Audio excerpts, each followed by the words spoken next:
To introduce now Giovanni Aloi, who really needs no introduction because I see that his first PowerPoint slide has it all. So I'm it's easier for you. It's very easy to just read it up. He is well-known editor-in-chief of the Antenne Journal, which is part of the Antenne project. A fantastic publication, which you all consult. A lecturer in visual culture at Goldsmiths University in London. Also lectures at Queen Mary, Open University, Tate, Christie's, and Sotheby's. And he's going to have a response later from Susan McHugh at the University of New England. But Giovanni is going to firstly talk to us on the topic of On a Wing and a Prayer, Butterflies in Contemporary Art. Thank you, John. Just wanted to thank you for inviting me here today. And it's been a great day so far, so I hope to keep that quality level consistent. And as you know, I'm going to talk to you about butterflies in contemporary art and the re-emergence of butterflies in contemporary art. And before we get to the butterflies, I have to tell you, we have to be out of here by 5:30. I'm going to take you down a very long and winding road. So it's not going to be easy. And the reason why it's not going to be easy is because works of art by Damien Hirst such as this and Collishaw that we will look at together today have been bugging me, and there's no pun intended there, but they've been really bugging me for quite some time. So the purpose of me being here today talking about these works is to try to understand them further with your help. But just to get the ball rolling, just wanted to explain why I became interested in these works more specifically. I work at Tate as a lecturer, and last year through the Damien Hirst exhibition, of course, I was at the gallery more than I was anywhere else. Not because I wanted to, but because I was paid to be there and talk to people about the show. So I had to carefully think about what I was going to say about these works of art. And nonetheless, when you encounter somebody who doesn't know you academically and you're asked what you do, what is your academic specialism, and you say animals in art, in their minds, this is what happens. And you think, yeah, it's kind of that, but a lot more than that, right? And at the end of the day, what started to really trouble me was the idea that this is what wider audiences think when they think of animals in art. And as you know, there's quite a number of artists out there who work with animals, and their work is informed by human-animal studies texts. Some of them are quite popular, others are not that popular yet. You might call them underground artists.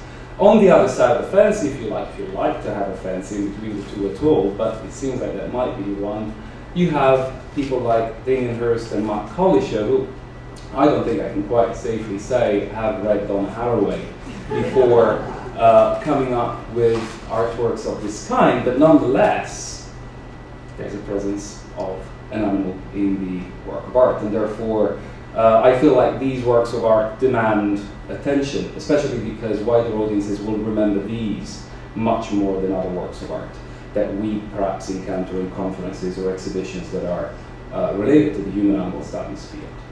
So there are a few paradigms that I need to set up before I can get going with the butterflies. That's why I told you I was going to take you down a pretty long and winding road, so you get to bear with me. Hopefully you'll find this interesting. And part of my proposal, bearing in mind this consideration, so we have mainstream artists working with animals, their work is not informed by human-animal studies texts on one side. On the other side, perhaps lesser known artists whose work is extremely shaped by human-animal studies text. We need to find different, I believe, methodological approaches to do justice to the discussion of one group of artists and the other group of artists. We've all been at conferences where this comes up on screen, and let's just have it, right? We know what we need to do with this. We need to smash the glass and free the shark. But I really would like to move beyond that approach and really try to pose and think, because this is what your children will remember in like 40 years' time when you will try to explain to them that you were doing human-animal studies, right? And you will have to explain to them why this is only part of the picture. So going back to my slide, I think the methodological approach that I would like to use to better discuss Damien Hirst and Matt Collishaw is a sort of power-knowledge relationship in which from which I'd like to consider these works of art as resultants of relationships and institutions. And that is, I feel, what distinguishes mainstream artists from the underground artists. Right behind me you can see a list of the institutions that cooperate in the making of the works of art by mainstream artists. It is an illusion to think that artists such as Matt Collishaw and Damien Hirst have the freedom to go in the studio and just think out something and put it out there. There are a number of variables that they have to consider. Of course, theirs is a business as much as it is a form of expression. And there is a network of validation that needs to be in place for their work to be received and to be exhibited. So Matt Collishaw and Damien Hirst might as well have works of art that will never see the light of day, right? Maybe they think of them as bad works of art. But the reality there is that perhaps those have not gone out there yet because this validation network has actually not recognized them as worthy of attention yet. They might come out after they die, right? After an artist die, a lot more of what they have done in their lives seemingly become extremely interesting and might shed some level of information about what they thought when they created these artworks. And that is considering, we have to consider whether we care about what they thought when they produced these artworks. So just to recap, network of institutions, power-knowledge relations that shape mainstream artists' work. And I use the word shape deliberately. I'm not just saying validating in this case, but shaping. These artists think about these institutions as they make their work. And on the other side, more underground artists really trying to think about animals from a human-animal studies perspective. So this is the first paradigm that I just wanted to put there on the side for today's talk. The second one has to do with visibility of animal death in art. And as we know, this is one of the biggest bones of contention. That is another bad pun, isn't it? With the idea of what do we react to when animal deaths are presented in contemporary art. And going back to the shark, of course, in this case, the work speaks for itself. There's a dead animal as a central part of the representational trope of the piece itself. You take the shark away from the piece and it becomes a different work of art altogether. So this is part of what we encounter, and this is what usually audiences react to very strongly. And the paradox, of course, for those working in history of art, perhaps much more than scholars working in other disciplines, is that we find animals everywhere, right? So there's no animals here, but there's quite a few animals there at the same time. As many of you probably know, all of classical painting, which is revered and admired internationally, entails rabbit glue and other animal materials for its making. So paintings like Mona Lisa could paradoxically contain as many as 25 dead rabbits, and we can go on counting if we consider the brushes that cooperated in the making of the painting and the pigments, animal derived pigments that went into the painting itself. So this is the paradox that I'd like to set up here, the idea of what do we really react to when there is a visible animal death in art, or do we have anything to say about art itself when the representational trope of the artwork does not include an animal death, but nonetheless the animal death is in the mix. So here is what I will talk to you about today. This is one of the examples of Damien Hirst's butterfly wing paintings. This is a detail. They're very large in size. Some of them actually match the size of the slide I am presenting you here. But of course, these are real butterfly wings that have been detached from the bodies of butterflies and reconfigured onto the canvas by Damien Hirst's assistants. With the, of course, these are extremely problematic works of art, and as I worked at Tate during the Damien Hirst exhibition last year, a whole room was dedicated to these paintings, and at times I found myself walking through that room with patrons, sponsors, and really wondering, wow, I really need to find where I stand personally in front of these paintings, and then find out where do I stand professionally in front of these paintings, considering I'm working for Tate. So you have to really kind of negotiate your positioning in a quite complex way. So we'll see more of these butterfly wing paintings, which, as you know, Damien Hirst works in a sort of production series. So butterfly paintings are produced constantly as an open-ended series by his assistants. And the other artist that we're going to look at today is Collishaw. In this case, specifically looking at Insecticide, which is a series of photographs, large-scale photographs. They're sometimes as big as the one that you see here, which present us with butterfly bodies that have been once again manipulated, this time quite interesting way. Collishaw acquires specimens that are already dried and prepared for displays in museums and private collections, and proceeds to crush them under the lid of a scanner.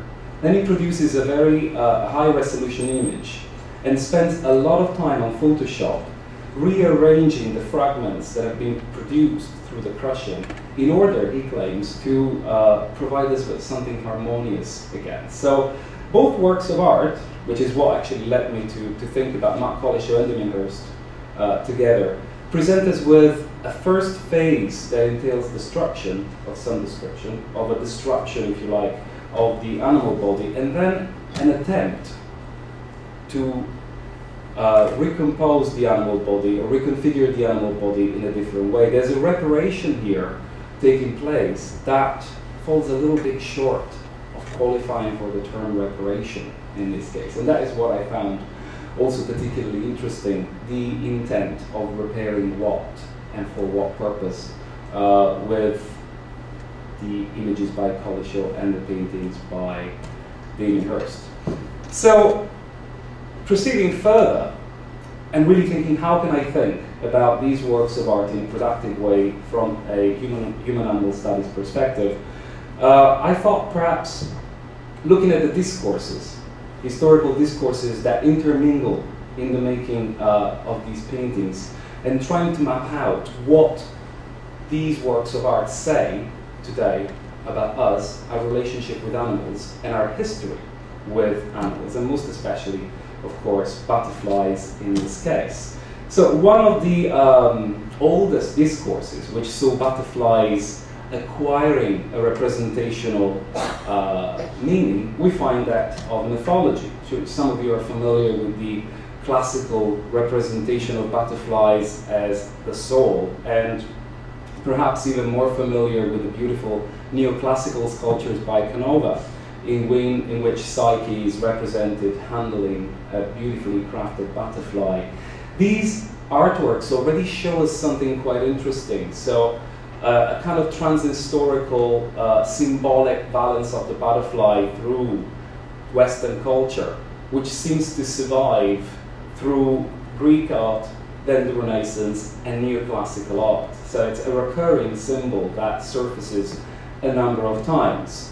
Not surprisingly, perhaps, Christianity appropriates butterflies as a symbol of resurrection. Of course, you can guess it's because of the metamorphic process through which the butterfly goes through in order to become an adult. And this is a quite interesting example in which we see a beautiful painting by the workshop of Dürer in which two butterflies feature. As you can see, they're not particularly prominent in the painting, but I have some close-ups to come and rescue us all. And you can see here a very small butterfly on the left-hand side and another one on the right-hand side of the painting. It is claimed that the butterflies were added on at a later stage and that they are not original from the original work that the workshop operated on the painting, but nonetheless, they are placed there as a shortcut to a broader story, as it used to be in the Renaissance. So butterflies here symbolize the importance in religious terms of the resurrection. And moving on, of course, the artistic discourse, and I'm just using art in a very generic sense here, but 1600s and 1700s still life paintings are populated by butterflies. So if you think about art as an ecosystem, that is really the 200 years of butterflies population exploding. And here again, of course, butterflies appear as subjugated through the symbolic paradigm of the mythological that we've explored and the appropriation of Christianity. So they still appear as a symbol of resurrection, a hidden sort of spiritual symbol, but at the same time they become entangled into a context that it's much bigger, and one of them, of course, is the passing of beauty, the impossibility to stop time, and the idea of wealth and vanity, which is as well associated with still life painting. And of course, parallel to the discourse, artistic discourse that sees butterflies becoming extremely popular in still life painting, we have natural history, and this is where things become a little bit more interesting perhaps. I'm going to talk to you more about this image, and you'll see how this is all relevant to Collishaw and Damien Hirst, and how their works can only exist on the grounds that these discourses existed prior to them. So with natural history, the need of representing butterflies on the pages of books as an epistemological tool becomes absolutely paramount. And it's well known that artists during the 1600s and the 1700s used scientific books as source books for their own paintings. And perhaps a little surprisingly there, we have capitalism coming into the picture. And this is a point that we will look at by the end of this talk. So I'm not going to say much about it now. So, going back just a little, the re-emergence of butterflies in contemporary art is a phenomenon that is quite interesting right now, because looking back, you can clearly see a long absence of butterfly representation. This is part of what Steve Baker explored in the postmodern animal, the idea that early modern art seemingly doesn't present us with a multitude of animals, but with butterflies, things seem to be even more radically truncated at some point. So the absence of painted butterflies begins with the Victorian period. And as we know, right before it, 1600s and 1700s, butterflies were pretty much everywhere in still life painting. What is of interest as well is that the dwindling of representations of butterflies in paintings and art more in general coincides with the collecting of tropical specimens that took place during the later part of the Victorian period and the early 1900s. And of course, this absence in art continued all the way through the rise of photography during the 1900s, which became actually the medium of choice for the capturing of butterflies and other animals through the construction of the wildlife photography trove. And of course, it continued to just get worse. No butterflies could be found pretty much anywhere, as we also began to lose our butterflies populations around the world. That is why Mark Collishaw and Damien Hirst, coming back with butterflies seemingly out of the blue, are very interesting, constitute a very interesting phenomenon. One of the things that happened in 2009 that was also interesting in terms of testing where butterflies are at was a space mission organized by NASA, in which painted ladies butterfly caterpillars were sent into space with a crew of astronauts. And this was meant to be an educational project. You can see one of the images here of the butterflies in space. And the idea was to involve students from around the world, so an international project. And the expectation was that students should have set up hatching chambers in their classrooms, and with the aid of their teachers should have looked at the images from space beamed in real time in order to be able to compare the effects of gravity and absence of gravity on the metamorphic process of butterflies. It was a beautiful teacher's guide as well that was disseminated at the time. So this event, most specifically, as you probably all know, that the history of animals in space is quite a long one, and it's quite a tortured one as well. We all know those animals that went up there and didn't come back, right? In this case, I think the choice of butterflies is quite telling. It's safe, because seemingly we care a lot less if a butterfly dies than if we seem to care if a dog dies or if a cat dies. And at the same time, I mean, think about it, you've got all these students, millions of students around the world watching in real time. Do you want a mammal to die live, being from space? Maybe not. Butterfly, yeah, maybe, you know, she's resting there on that little stick, and that's it. But with the choice of butterflies, of course, there's something else at play. It's a convenient animal, but it's also one that was chosen because it's the insect with the best PR in the world, isn't it? We've all seen those TV programs on Symmetry, Get Me Out of Here, where insects that enjoy a lesser PR really get chewed on, trodden on, and the idea that insects are just disgusting.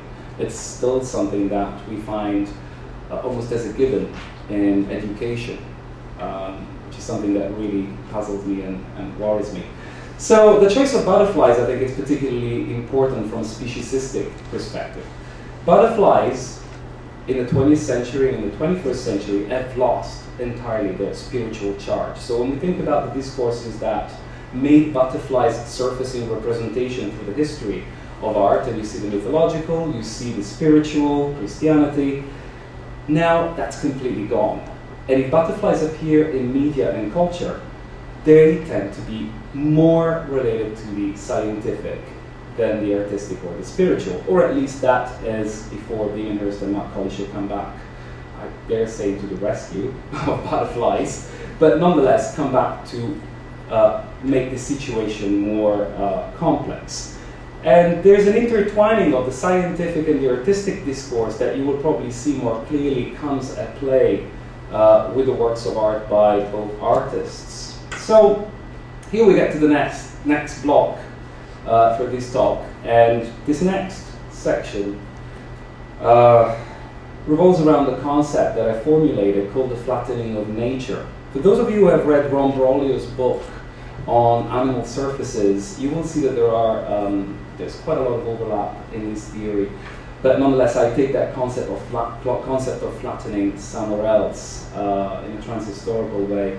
So what does the flattening of nature entail? Well, the starting point is Ron Broglio's idea that animals are always on these surfaces, and that the surfaces of animals deny the folds of the interior of animals themselves. And I think it's a very interesting and very valid starting point for what I am trying to do here. So as you can see, flattening applies as a formal element to both artists' work.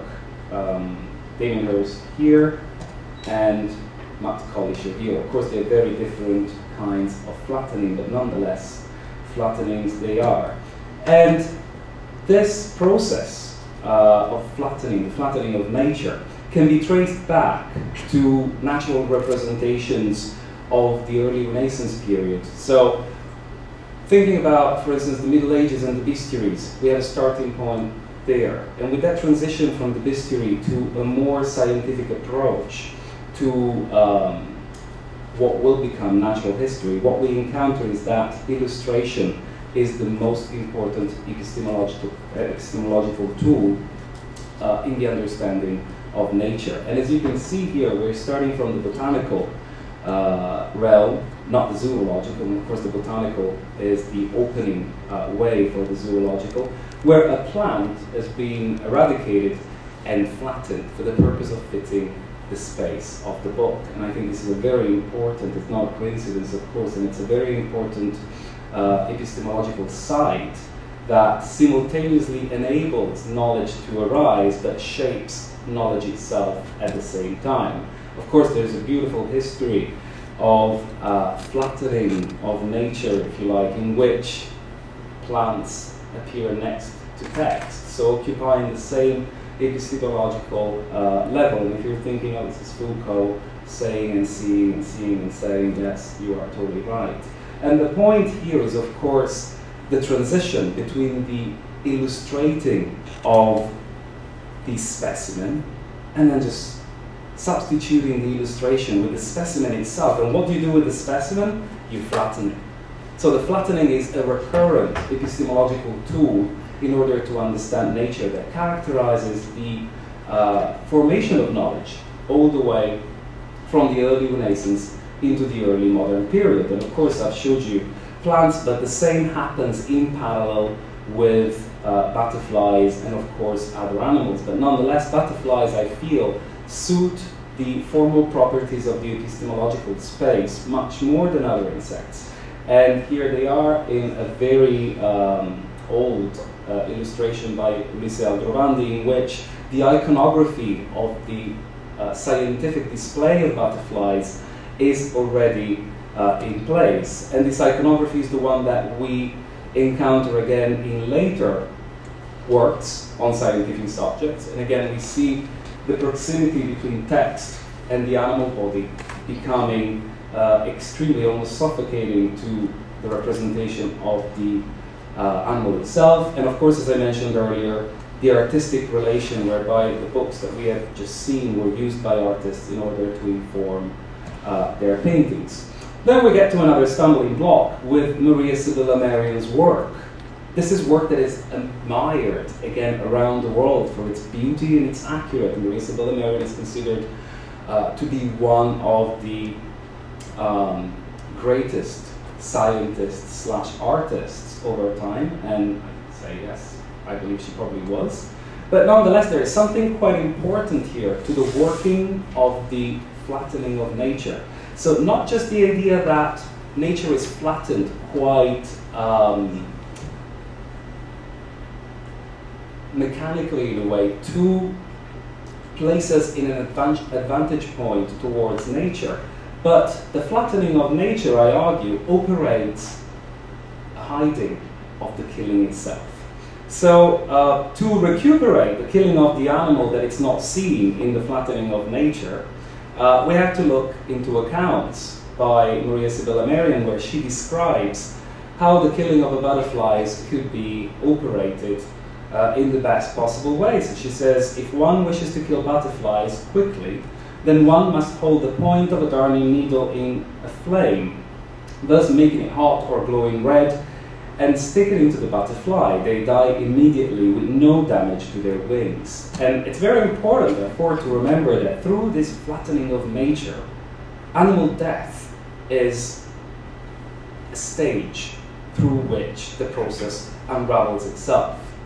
And when we're confronted by her beautiful illustration, that is forgotten. But it's of course clear that there is no way Maria Sibylla Merion could actually paint these butterflies in detail without killing them and studying them very carefully. She needs models, just as much as you would need models for anything else. So it is very interesting to see that these images that hide animal deaths do so in a quite subject-specific way. And you find that science is perhaps as guilty as art when it comes to the hiding of animal deaths through the making of illustrations. And of course, the flattening of nature continues beyond the representational artistic tropes through the collecting of the 1800s, in which entomological cabinets become more popular around the world. And as you can see again, we have the same iconographical choice operated by Aldrovandi 300 years earlier, surfacing again. So the flattening of the butterfly wings in order to achieve an vantage point over nature and be able to look at nature the way we want. And of course, things have changed over the past few decades, and sensitivities towards butterflies have changed due to the current crisis, climate crisis. And there is a preference to see butterflies alive, seemingly alive anyway, and doing something. So the idea of the flattening of nature has now completely been removed, if you like, from popular culture as such. As you've noticed right now, the Natural History Museum has removed almost its entirety of butterfly entomology cabinets and has a butterfly house right at the front. So the privileging of seeing butterflies alive rather than flattened in the entomology cabinet becomes very visible in popular culture. And of course, through the advancement of digital photography, now we can see so much and much more, if you like, than if we could if we just looked at a dry, flattered specimen. So now we're ready to get to Damien Hirst and Matt Collishaw more directly. And symmetry plays a big role in the flattening of the butterfly and display. And I've used the word accident here in a deliberately problematic way, as of course the accident here happens in a quite systematic way, and it's organized, and I can see already lots of associations that might be coming to mind and that may come to replace the word accident here, but I just wanted to try and remove myself from any of those, at least at this stage. So there is an accident. The animal body is botched and the symmetry is lost. That is the first thing that I think it's more predominant perhaps in Matt Collishaw's work than it is in Damien Hirst's work. But what is interesting about Damien Hirst's paintings is that the symmetry is lost and then reconfigured at the same time, but not reconfigured following the morphology of butterflies all the time. But, as you can see, at times butterfly wings seemingly are configured in order to create kaleidoscopic patterns that have got nothing to do with the original morphology of the insect itself. So you have to imagine me walking through that room at Tate with these butterfly wing paintings day in, day out. And has anyone actually been there or has ever encountered the butterfly wing paintings? They're strong, aren't they? I mean, we can say whatever we like about them, but there is something that stops you. And I think that is already a very good starting point around which to think. Why does this stop me in my tracks? Why I need to think? Why does it demand thinking?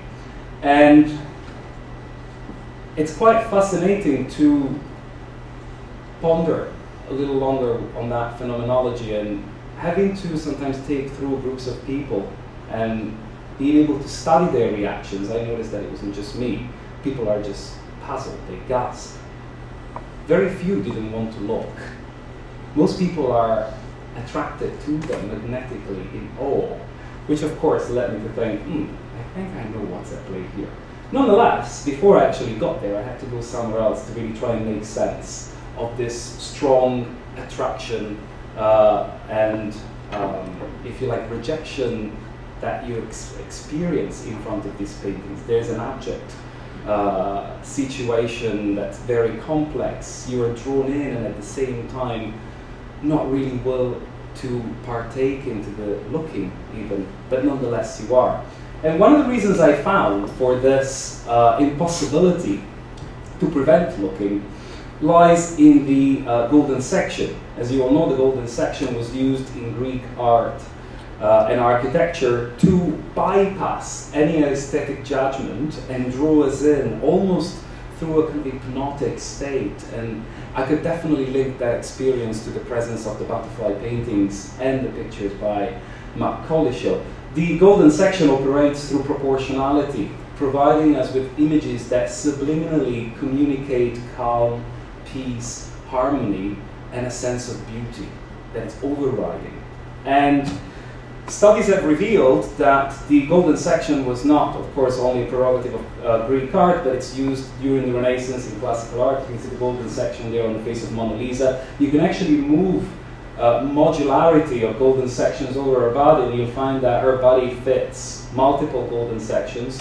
And of course, most recently, it was discovered that the wings and bodies of butterflies present us with embedded golden section modules as well, which tend to explain why butterflies are so captivating to the eye, and why perhaps other insects that are quite as showy as butterflies, think of some beautiful tropical insect sticks or beetles, don't quite occupy the same cultural placing that butterflies and moths occupy. So I think there's a lot there to be said for the symmetry, the work of the golden section, which requires symmetry, and the accident that I mentioned earlier. And this led me to think about the work of Matt Collishaw and Damien Hirst in terms of the sublime ruin, and this idea of symmetry being upset and generating something, being a productive opportunity. That was actually part of the inspiration behind the talk. So thinking about a body that it's ruined and all the relationships that are automatically triggered by the presence of a ruin. As you all will remember, ruins became a staple of painting during the 1600s, the Baroque period, and then perhaps more interestingly for us, during the Romantic period. And one of the things that I think it's important about the ruin within this context is the juxtaposition between nature and culture that we can of course appreciate with the presence of the botched butterfly bodies. We know that the accident has taken place by the hands of a human, by the hands of the artist here. It's not an accident that happens in nature. The ruin is a fragment as such. It points to a totality, it points to a completeness that is lost forever. And at the same time, it presents us with this sensuality, this idea of wanting to look and wanting to make sense of what is a fragment, and perhaps continuing that fragment further to recreate that totality, to recreate something that is missing. And in doing so, it refuses to resolve itself. The ruin always presents us with this enigma. What was it? What was it really like before it became a ruin? And of course the sense of time and the enigma of the accident that took place here as well to reduce this building to something else, which again could be a taking over of nature, is particularly important. So the ruin opens up potential for readerly interpretation in this case, and most importantly, I think for us, it totters on a special kind of kitsch, which we could probably claim applies mostly to Damien Hirst's work. Perhaps not so much to Matt Collishaw as such. But there is something here that begins to hover, I think, quite heavily around the idea of the sublime. And going back to the Kantian conception of the sublime, the idea of the moral quality that the sublime triggers in the viewer.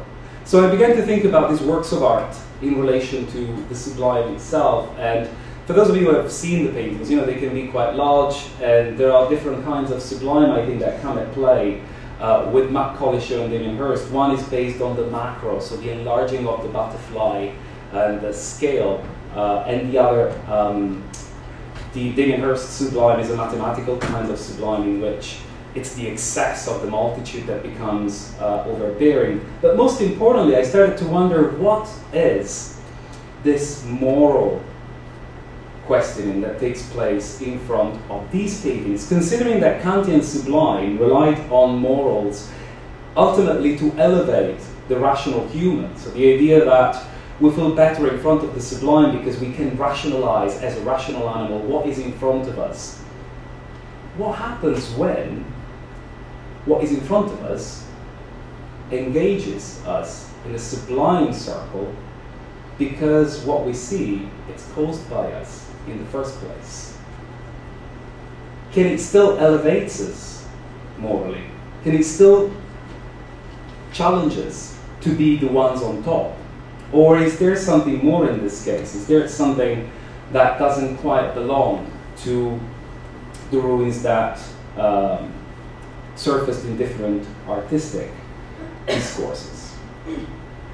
So one of the things that I think becomes particularly important to consider here is the romantic emerging of the ruin.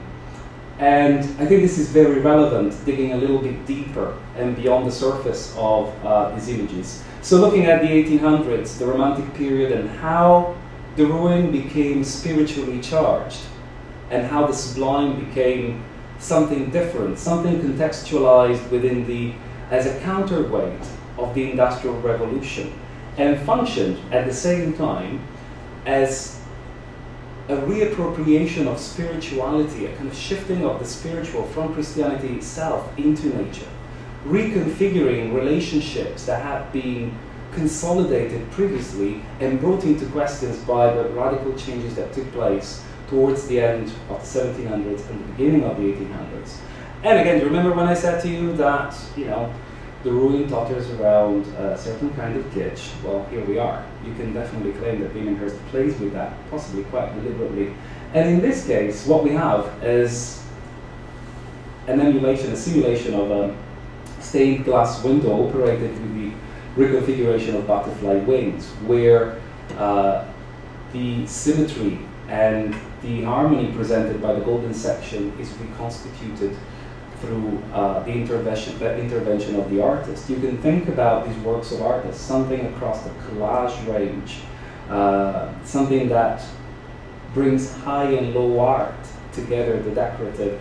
And at the same time, I think when they reach outside, because obviously other butterfly wing paintings by Damien Hirst seem to operate within a self-enclosed dynamic system.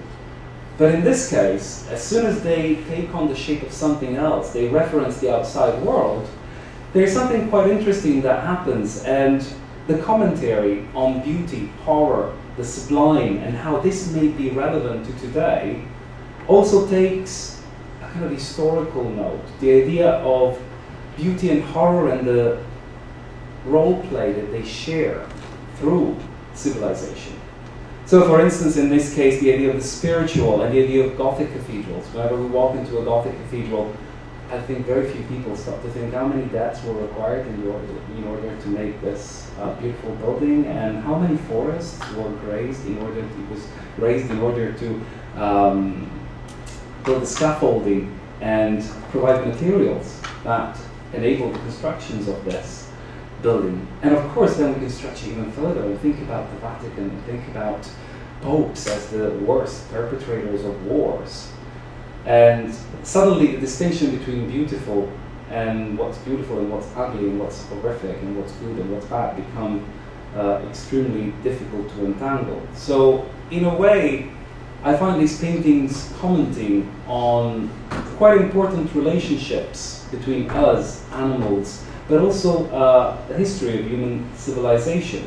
What Damien Hirst and Collishaw ultimately do is that they put us in a very mean place. We're witnessing the aftermath of an accident that remains pretty obscure to us and that we have to make sense of on our own. Both artists have been extremely enigmatic and quiet about the reasons behind or the meaning that these works may have for them.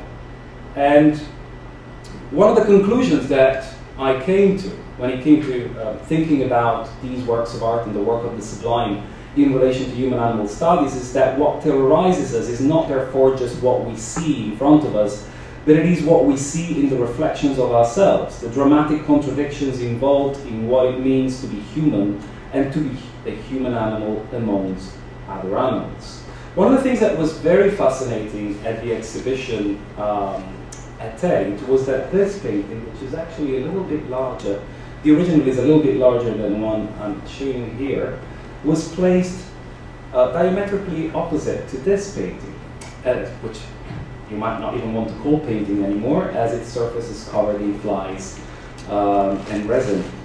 And I don't know how many of you had the chance to read the commentaries and general reactions to the presence of the butterfly wing paintings at the exhibition at Tate, but quite a lot was said on newspapers in the comments following articles about the use of butterfly wings and how despicable this is and how Damien Hirst must be a sick person for doing this.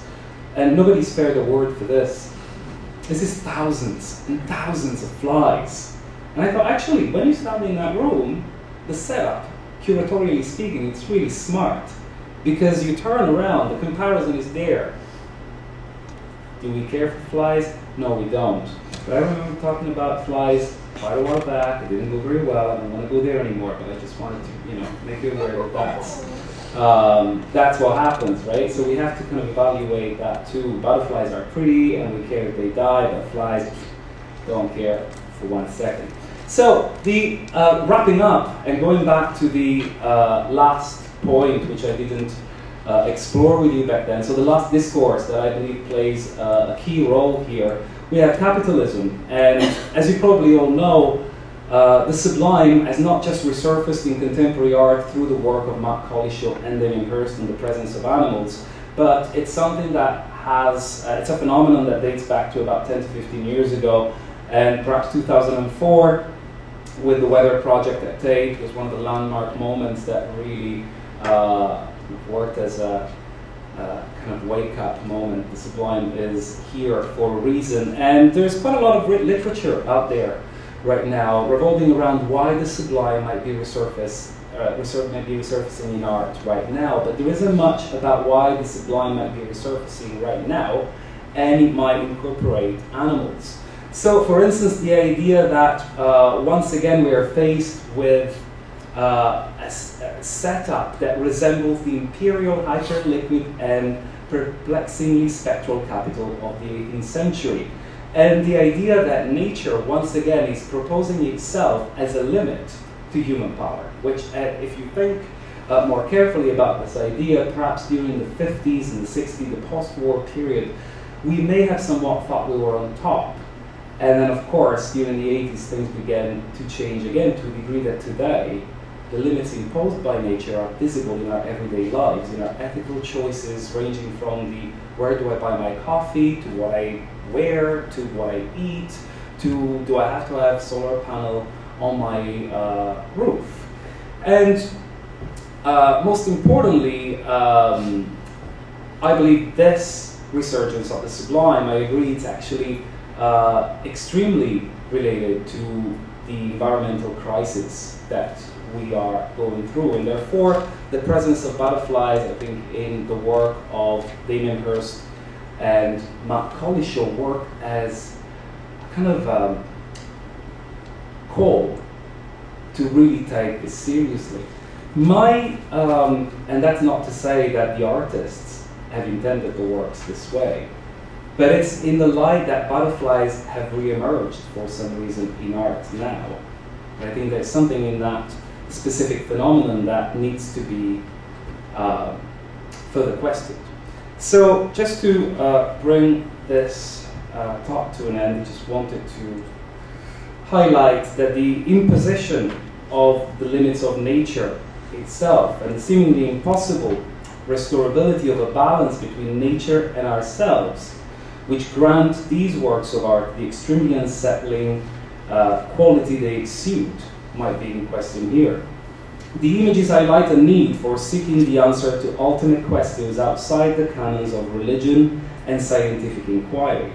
They are a symptom of the fact that science and religion may have somewhat both failed to answer some pivotal questions in suitable timing, and that therefore, through the entering of a new capitalist crisis, some questions which have become more urgent than ever demand the implementation of radically new perspectives in order to appropriately answer. Thank you.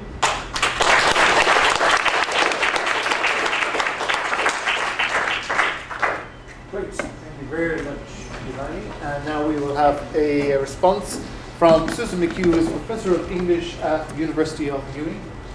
Thanks, John, and thanks especially to all of you and Giovanni for giving us such a wonderful presentation and for asking me to be his respondent.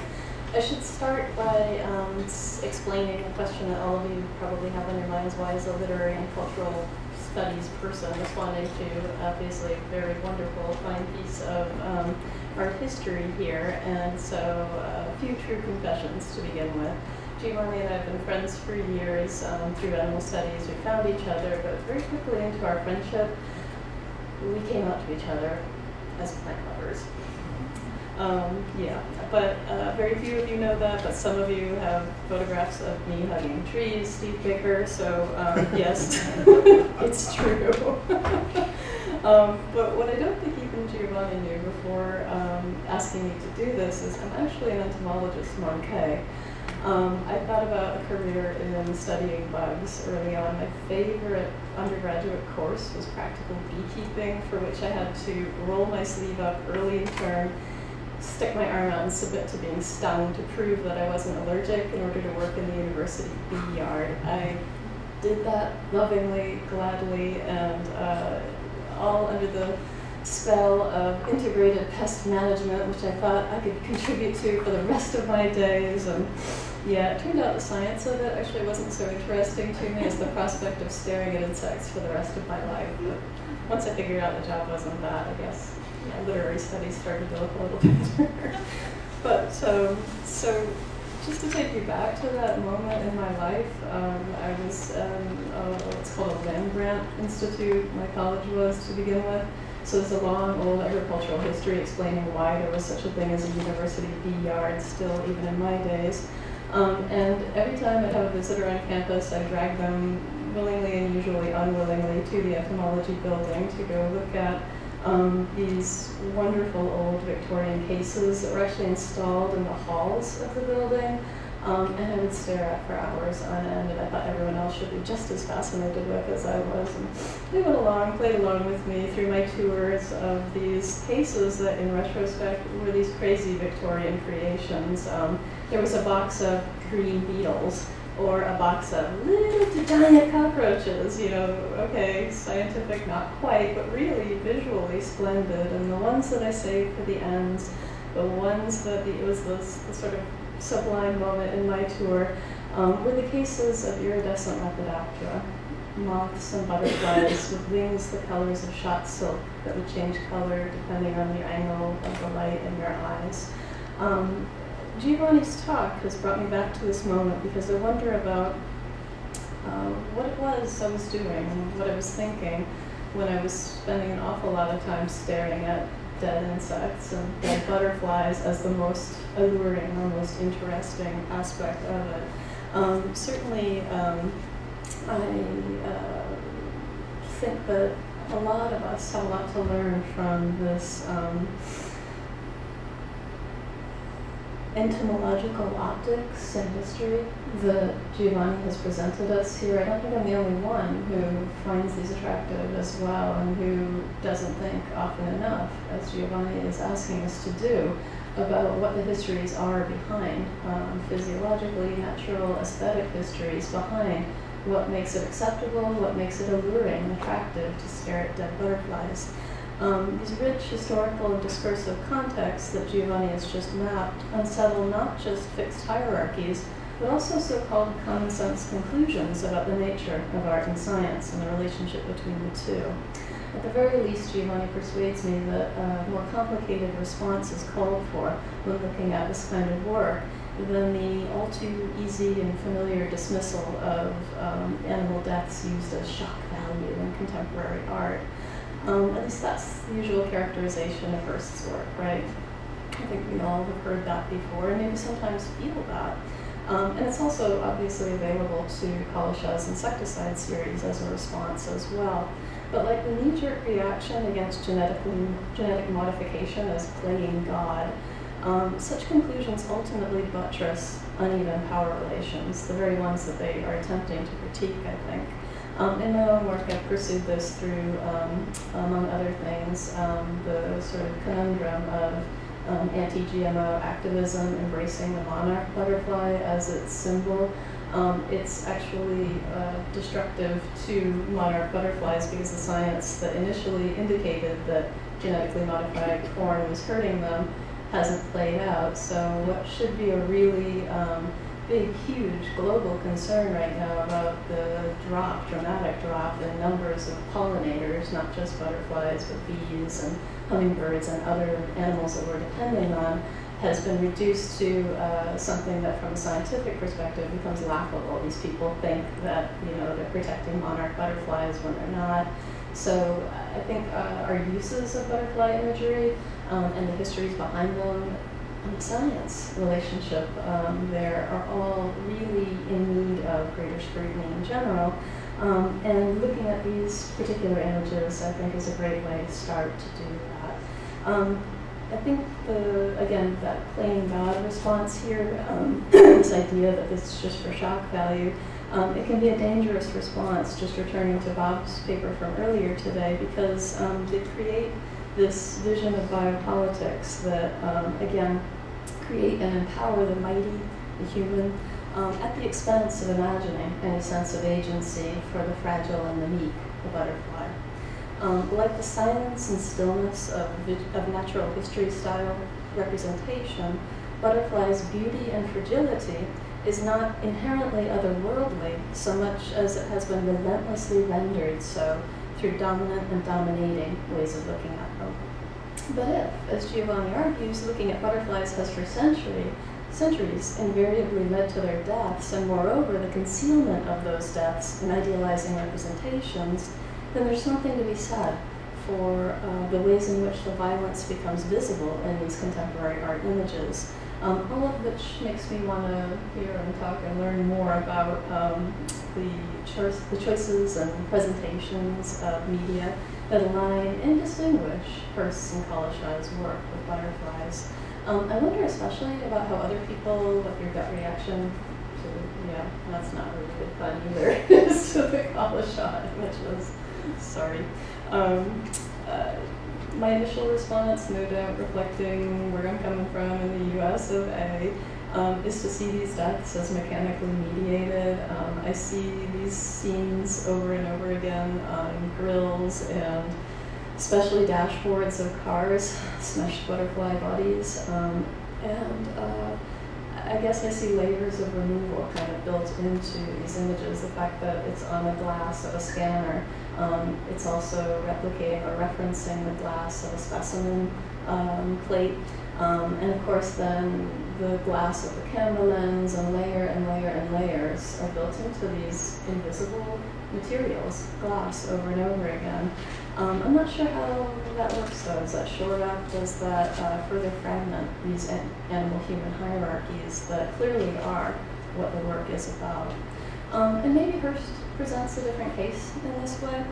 Certainly I agree that the overall effect of the butterfly ring mosaic paintings is to approximate something sublime, right? But Giovanni's inclusion, I think, of the detail images here suggest, especially these close-up details, suggest something more haunting to me, at least at work in these images. Do I just get it? Yeah. Okay, so my eyes can't help but reinscribe the bodies that are missing here. And when that happens, I'm becoming much more aware of them as body parts that I'm looking at. Maybe this is all in my head because I've just come via Boston and the whole marathon bombing thing with relentless media coverage of eyewitnesses saying what traumatizes them the most is the body parts everywhere, and they're saying this as if they've never seen week after week all over the world. It seems like similar scenes play out, all because of really bad U.S. foreign policy. Okay, don't get me started.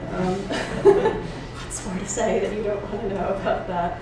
But I guess what this brings me to is that I'm wondering about how the derangement or disordering of bodies that's happening here more precisely produces that sublime terror relationship in these images, particularly because that's not so clearly always going on all the time in Hirst's work. So in this detail, it's not so clear. I'm not really drawing bodies, the chalk lines around bodies, or whatever it is I'm doing in my head when I'm looking at it. There's a few here, but not so many as in the previous one.